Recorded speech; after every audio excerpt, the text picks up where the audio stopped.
안녕하세요, 털보이사입니다. 오늘 영상에서는 오십견에 대한 흔한 오해와 올바른 정보를 알려드리도록 하겠습니다. 오십견은 어깨 관절이 굳어지면서 통증과 운동 제한이 있어서 이렇게 들어올리지 못하는 질환입니다.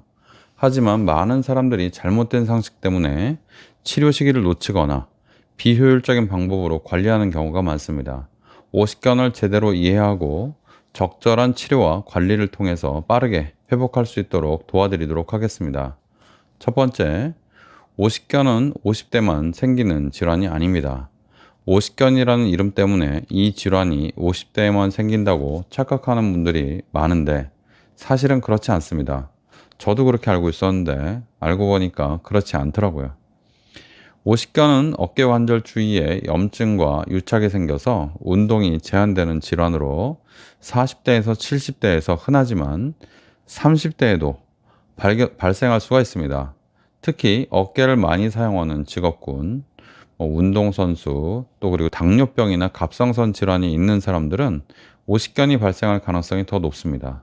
따라서 나이에 관계없이 어깨 통증이 계속된다면 반드시 정확한 진단과 치료를 받는 것이 좋습니다.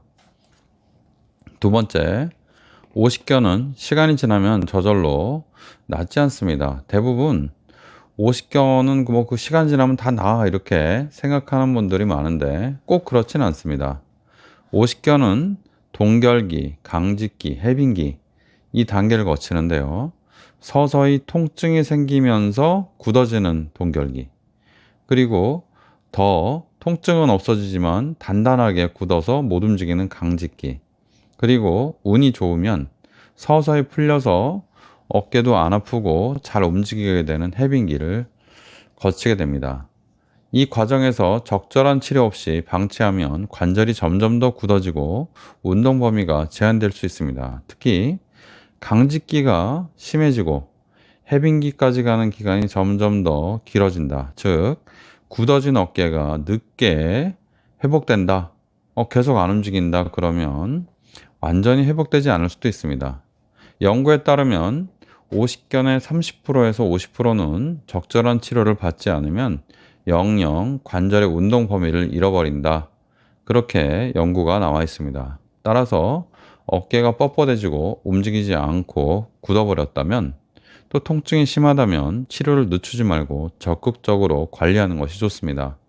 세 번째, 오십견은요, 어깨를 움직이지 않으면 오히려 더 악화될 수가 있습니다.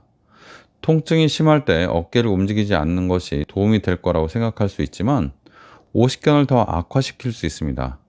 어깨를 오랫동안 움직이지 않으면 관절 주위 조직이 더 뻣뻣해지고 유착이 더 심해져서 운동 범위가 점점 더 줄어들 수 있습니다. 이것을 방지하려면 통증을 조절하면서 가벼운 스트레칭과 재활 운동을 병행해야 됩니다. 단, 무리한 운동은 오히려 증상을 악화시킬 수 있으므로 반드시 전문가의 지도를 받아서 적절한 운동을 시행하는 것이 좋습니다. 네 번째, 오십견은요, 약물 치료만으로 완치되기 어려운 병입니다. 약물 치료는 오십견의 통증을 줄이고 염증을 완화하는 데 도움을 줄 수 있지만 근본적인 치료법은 아닐 수 있습니다. 오십견의 원인은 관절 주위 조직의 유착과 경직이기 때문에 이것을 풀어주려면 물리치료, 운동치료 같은 것들이 필수입니다. 근데 운동을 본인이 스스로 해도 한계가 있기 때문에 도수치를 한다든지 아니면 운동을 다른 사람이 도와주는 것이 좋습니다. 스테로이드 주사나 신경차단술이 일시적으로 증상을 완화할 수는 있지만 치료의 전부로 생각하면 안 됩니다. 주사 맞고 났다, 그냥 단순히 그렇게 생각하시면 안 되고, 오십견이 정말 맞다면 꾸준한 재활운동을 병행해야 어깨 움직임을 제대로 회복하고 정상 생활로 돌아갈 가능성이 높습니다. 다섯 번째, 오십견이 심할 경우에는 수술적 치료가 필요할 수 있습니다. 대부분 오십견은 보존적 치료, 즉 물리치료, 운동치료, 약물치료 이런 걸로 호전된다고 생각하지만 일부 환자는 수술적 치료가 필요할 수 있습니다. 특히 6개월 이상 강직이 지속되거나 비수술적 치료에도 회복이 되지 않는 경우에는 관절 내시경 같은 걸로 늘어붙은 조직을 찢어줄 수가 있습니다. 이 수술은 관절을 풀어줘서 운동 범위를 회복하는 방법으로서 운동해도 안 되고 물리치료사가 옆에서 도와줘도 안 되고 할 때 이런 심한 강직이 있는 환자에게 효과적입니다. 또한 다른 어깨 질환, 회전근개 파열, 슬랙병변, 그리고 견봉이 두꺼워져서 뼈가 두꺼워져서 힘줄을 누르고 있다든지 염증이 심한다든지 그럴 경우에는요, 관절 내시경을 같이 하는 것이 훨씬 유리할 수 있습니다.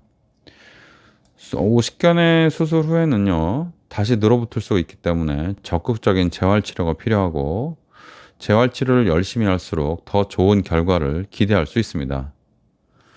오늘 정리를 해드리면요, 오십견에 대한 잘못된 상식은 치료 시기를 놓치게 하거나 회복을 더디게 만들 수 있습니다.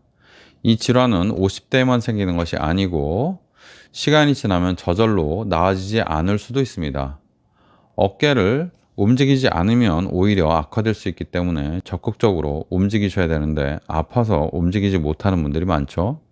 그래서 약물 치료를 하고 통증을 완화한 다음에 운동을 하시면 되는데 약물 치료만으로도 또 어려울 수 있습니다. 그래서 결국 일부 환자는 비수술 치료로 어려워서 수술적 치료가 필요할 수도 있습니다.